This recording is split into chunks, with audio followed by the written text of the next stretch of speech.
கிறிஸ்துவில் பிரியமானவர்களே, ஆண்டவராகிய இயேசு கிறிஸ்துவின் நாமத்தில் உங்களை வாழ்த்துகிறேன்.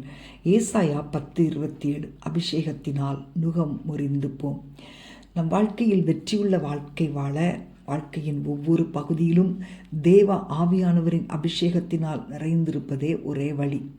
நம்முடைய பாவங்கள் மன்னிக்கப்பட்டவுடன் கர்த்தர் தம்முடைய பரிசுத்த ஆவியினால் நம்மை நிரப்ப விரும்புகிறார்.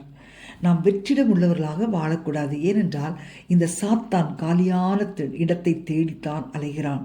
நம்மில் வெற்றி இடத்தை அவன் கண்டால் வந்து நம்முடைய வாழ்க்கையை கெடுத்து போடுவான். அன்பான தேவனுடைய பிள்ளைகளே, உங்கள் மாம்சத்திற்கும் ஆவிக்கும் விரோதமாக ஒரு போராட்டம் நடைபெற்று கொண்டிருக்கலாம்.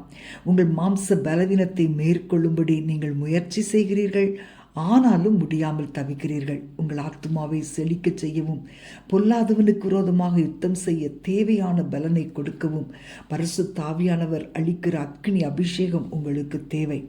இந்த உலகம் மற்றும் இந்த உலகத்தின் காரியங்கள் உங்கள் மேல் வைத்திருக்கிற நுகம் முற்றிலும் உடைக்கப்பட வேண்டியது அவசியம். இந்த உலகத்தின் இன்பங்களை முற்றிலும் வெறுத்து ஒதுக்கி தேவ பக்தி உள்ளவர்களாய், தேவன் மேல் நம்பிக்கை உள்ளவர்களாய் வாழத் தொடங்கும் போதுதான் இது சாத்தியமாகும். பிரியமானவர்களே, தேவன் உங்களை தெரிந்து கொண்டிருக்கிறபடியால் அவருக்குள் மகிழ்ச்சியாயிருந்து அபிஷேகத்தின் அடுத்த கட்டத்திற்கு கடந்து செல்லுங்கள்.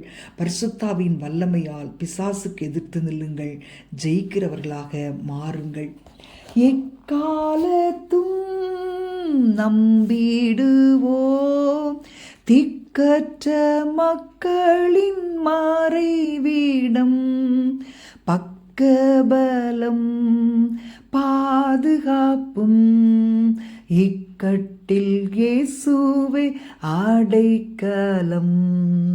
பக்கபலம் பாதுகாப்பும் இக்கட்டில் இயேசுவே அடைக்கலம். பரிசுத்த ஆவியானவர் இன்றைக்கு உங்களை தம்முடைய அக்கினியினால் நிரப்பும்படியாக ஆண்டவரை நம்புவோமா? கர்த்தரை நம்பும்போது கர்த்தர் உங்களுடைய வாழ்க்கையில பெரிய காரியங்களை செய்வார். நாம் ஜெபிப்போம். அன்பின் ஆண்டவரே, உம்மை துதிக்கிறோம் அப்பா. ஒவ்வொரு குடும்பங்களிலும் இருக்கிற இந்த கடுமையான அடிமைத்தனத்தின் நுகங்கள் இயேசுவின் நாமத்தினாலே முறிக்கப்படுவதாக. எப்பொழுதும் ஆவியால் நிரப்பப்பட்டிருக்க ஒவ்வொரு பிள்ளைகளுக்கும் உதவி செய்வீராக. அடிமைப்பட்டிருக்கிற ஒவ்வொரு பிள்ளைகளுக்காக நான் ஜெபிக்கிறேன் அப்பா.